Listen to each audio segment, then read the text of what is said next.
Welcome back to the deep dive. And hey, especially for our friends tuning in from the Cracking Chronicles booktube community, we've got something pretty interesting lined up today. Yeah, we're diving back into the world of Andy Sachs. Exactly. It's been, what, a decade since her whole runway roller coaster? We want to see where she landed. Yeah, so our mission really is to get into what happens after the credits roll, so to speak.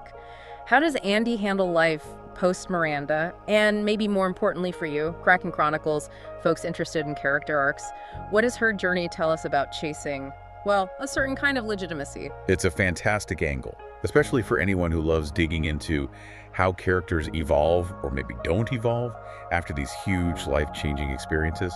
Right. You know, does escaping one kind of pressure just lead you straight into another? That's the core question, I think. Okay, so 10 years fly by after Andy famously ditched Miranda in Paris. A long time. And, well, on the surface, she seems to have totally nailed it. She's co-founded the Plunge, this high-end bridal magazine. And she's editor-in-chief. Plus, guess who her partner is? You mentioned it earlier, Emily Charlton. Of all people, yeah. And she's engaged to Max Harrison, who's like this big shot media heir.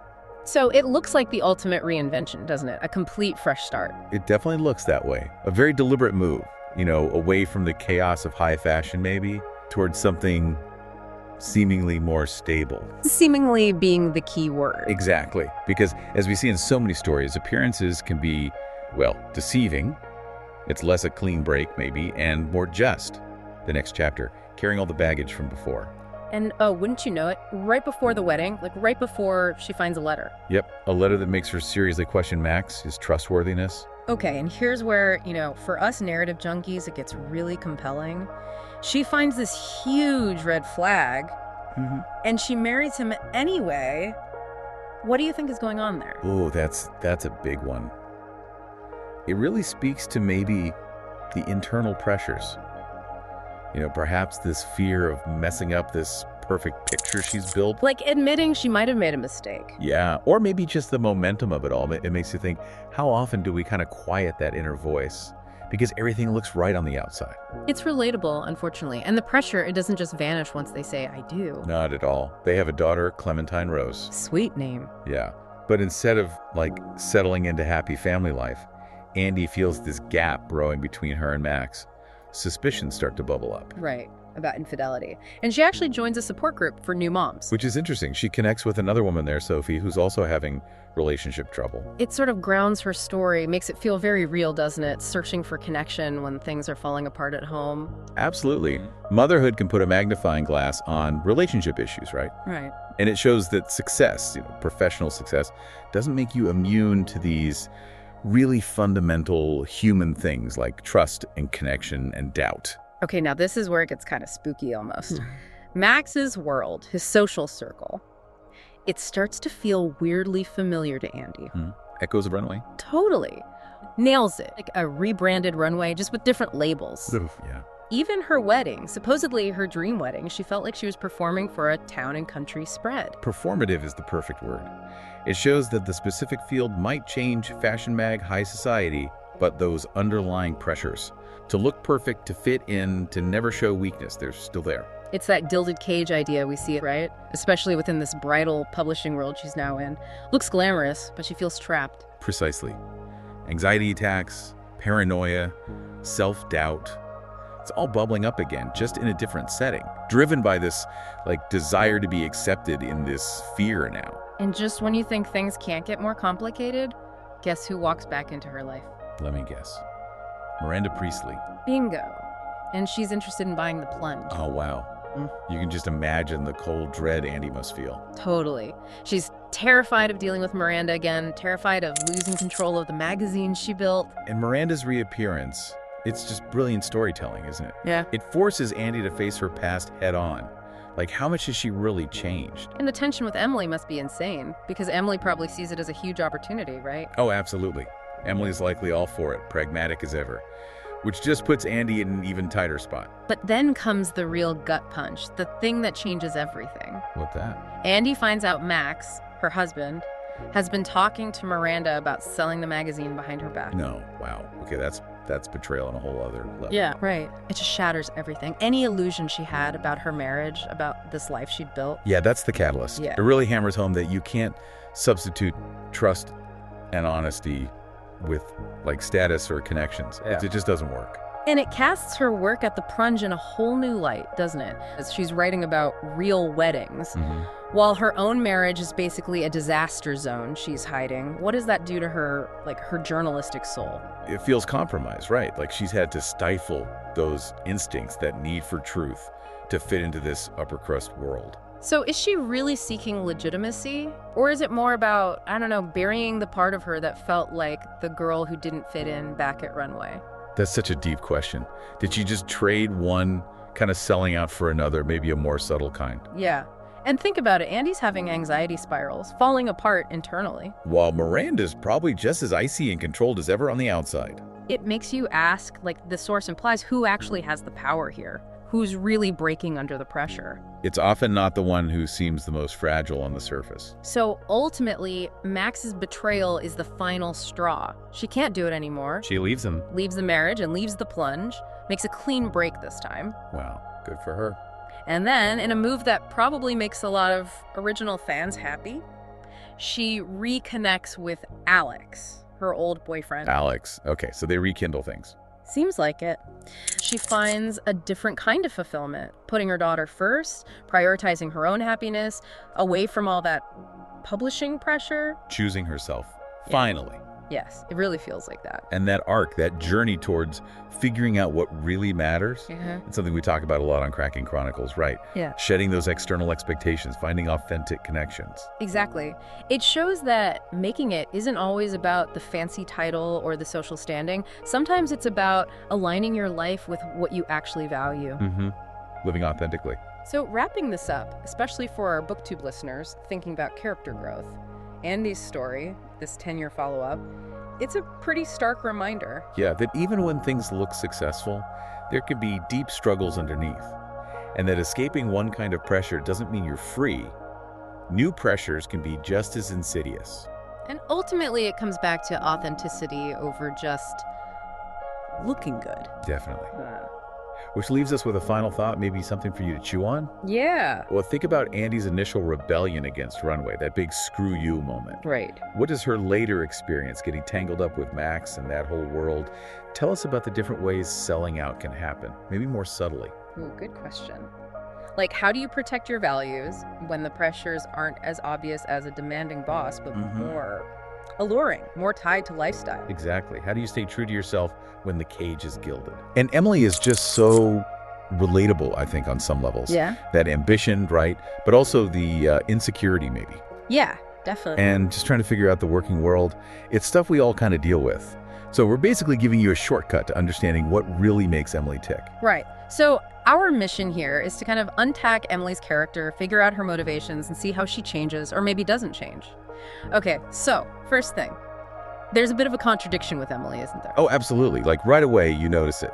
She's pretty quick to dismiss the elite, the Runway crowd. Yeah, she sneers a bit. She does. Yeah. But underneath that, you feel this real hunger for their approval she wants in. It makes you wonder, what's driving that conflict inside her? It really does. Like you said, she makes fun of the superficiality, but then she's killing herself, working to impress those same people, trying to be one of them. How does that actually play out in her, like, day-to-day actions? Well, it's why she works so incredibly hard. Yeah. Right? And the networking, it's constant. And her whole image is so carefully put together. It's almost like she thinks if she just gets close enough to the power, the status, it'll like rub off on her. Interesting. Like just being near the brand makes you part of it. Kind of, yeah. And it feels like, at the start anyway, both Emily and Andy get caught in this trap. Thinking their success at Runway defines who they are as people. The analysis Emily Charlton's elite ambition and insecurity really highlights this. That's such a key point. Yeah. In the beginning, their whole identity seems wrapped up in that job. Every success, every failure at work, it feels like a judgment on their personal worth. Right. Relying on that external validation. It's shaky. It's not really sustainable for like long-term happiness. Even though Andy finds a different path later, you see how much that initial mindset cost them both. And for Emily, this desperate need for approval seems to be covering up some pretty deep insecurities. Both analyses we looked at really hit on this. I do. Emily's insecurity behind the glamour had that amazing line, something like, "She talks like she runs the world, but Emily's desperate clamor for affirmation is louder than her Louboutin." Wow, that sticks. It really does. And it's interesting to see how that insecurity shows up. Think about the constant networking you mentioned, the insane amount of work she takes on, and even how she dismisses Andy's journalism goals as, not as important or glamorous. It could all be ways to prove she's worthy, to fight off that fear of not mattering. We definitely see her confidence crack sometimes, don't we? Like one negative comment from Miranda or missing out on Paris. And it seems to hit her way harder than just, oh, darn, work disappointment. It feels personal. Exactly. And isn't it ironic? Her job is literally about building images for other people, for brands. Yeah. But she struggles so much to build her own stable sense of self. Her value seems totally tied to what other people think, not something internal. It even hints at maybe burnout, maybe issues with food or anxiety, all hidden under that polished look. Makes you think about the personal cost, doesn't it? It really does. Which brings us to Miranda Priestly. Ah, yes. Emily sees Miranda as the ultimate, what was the phrase? Gatekeepers to relevance. Gatekeeper to relevance. That's powerful. So how does thinking of Miranda that way kind of trap Emily emotionally? Well, because if Miranda holds the key to being relevant, then Emily's whole sense of professional worth, maybe even personal worth, gets tied up with Miranda's approval. Okay, I see. So she's constantly trying to guess what Miranda wants, enduring all the crazy demands, just hoping for that little nod of approval. It creates this dependence where her feelings are basically controlled by Miranda's whims. Wow. Okay, so another point from the analyses was about Emily confusing envy with admiration and how that negatively affected both her and Andy. We don't have specific scene breakdowns for that, but what might that confusion look like? What are the downsides? Oh, that's a great point. If you mistake envy for admiration, well, instead of being inspired by someone like Andy maybe, you might feel resentment. Right. It could lead to Emily trying to downplay Andy's successes or feeling threatened by her. Just creates bad vibes, prevents any real teamwork or friendship, Can really poison things. Yeah, that makes sense. Okay, so let's jump forward. Fast forward about 10 years. The sequel, Revenge Wears Prada. Andy starts a high-end bridal magazine, The Plunge. Right, doing really well. And guess who her business partner is? Managing the business side. Emily Charlton. Quite the twist. It is. So this suggests maybe their dynamic has shifted. They've gone from rivals, sort of, to partners. Yeah, seems like a huge evolution. They're running a business together.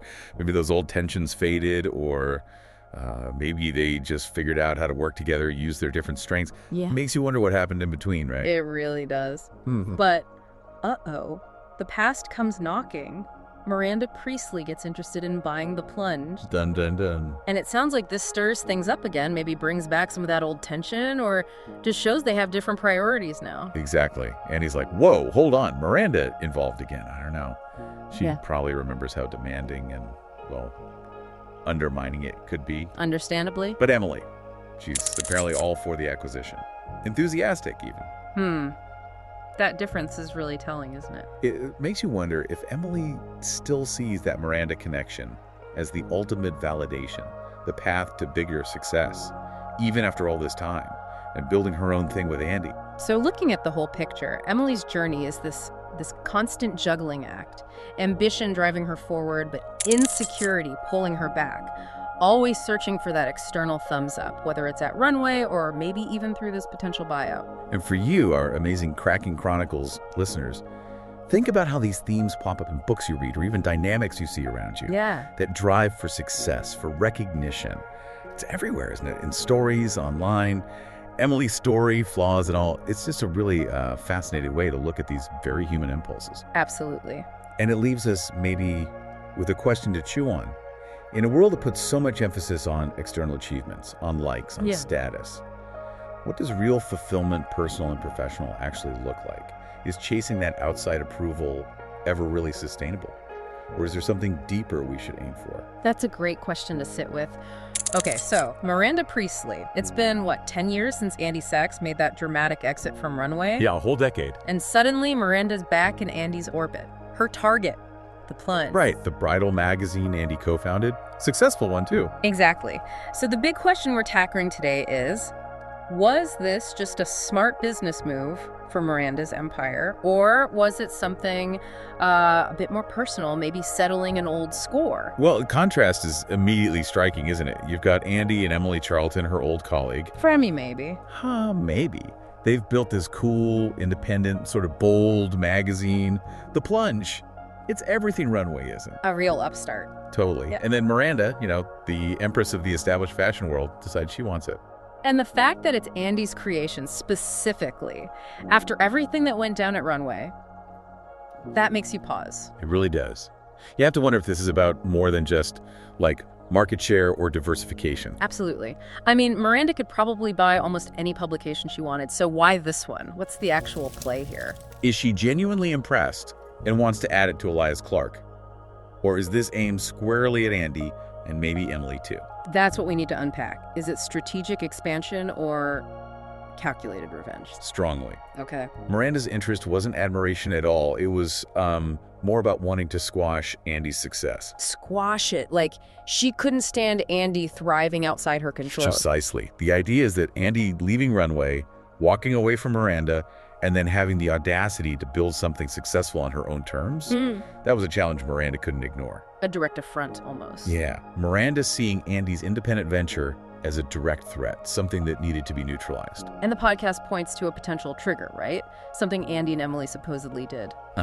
Apparently, they might have, let's say, name-dropped Miranda and Runway, used those connections to get clients or build buzz for the Plunge in the early days. Ooh, okay. Now that gets interesting.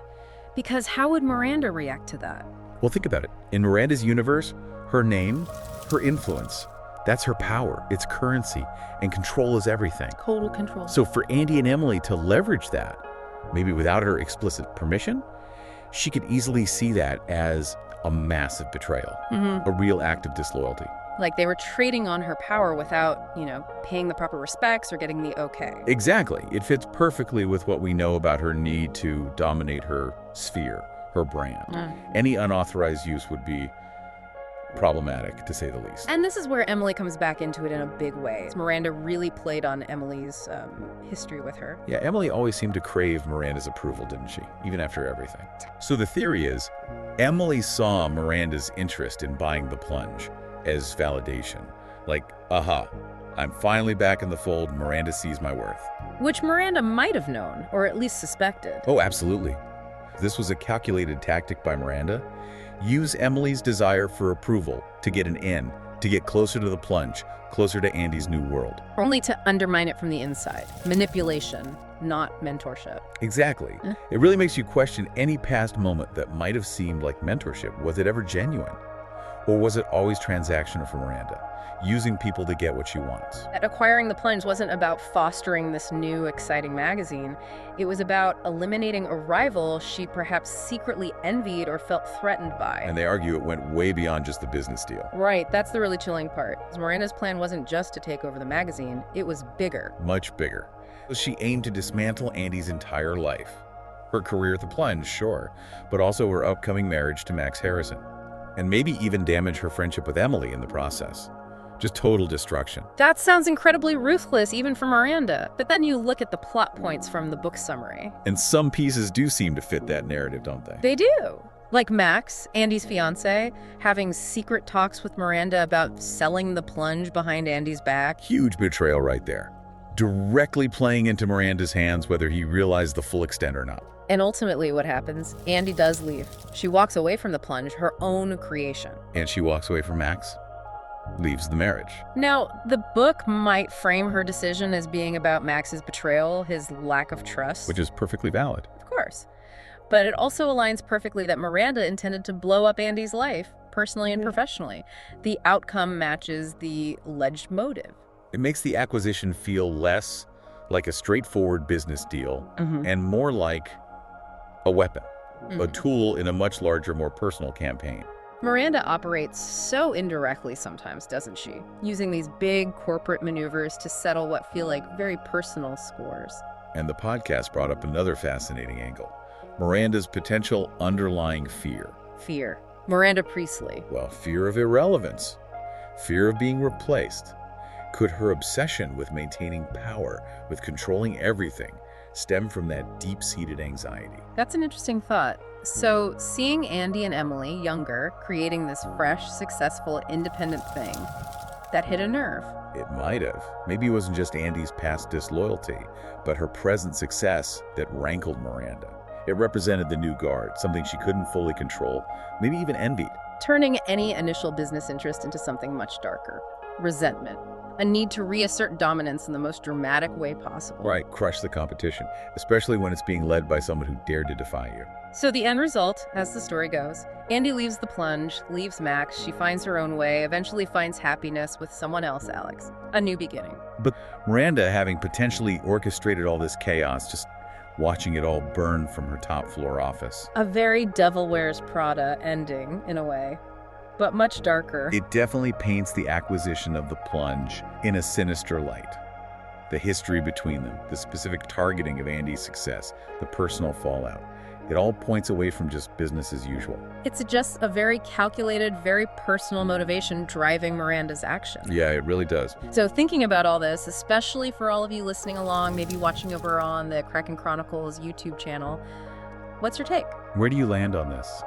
Do you think Miranda's main drive here was purely strategic business, expanding the empire, acquiring a hot property, or was it personal? Was it revenge, fueled by maybe envy? That need for absolute control? It really makes you think about power, doesn't it? And loyalty, and the consequences when someone powerful feels crossed. Absolutely. If this deep dive resonated with you, definitely give this a thumbs up over on YouTube. Yeah, let us know you enjoyed it. Please do give this video a thumbs up. It really helps other people find these discussions. And subscribe to Kraken Chronicles if you haven't already. Definitely subscribe. We love doing these deep dives, unpacking complex characters and narratives just like this one. We really do enjoy getting into the weeds with these stories. Let us know in the comments what other power struggles, maybe from books or movies, do you think deserve this kind of deep dive? We'd love to hear your suggestions. Thanks so much for exploring this with us today.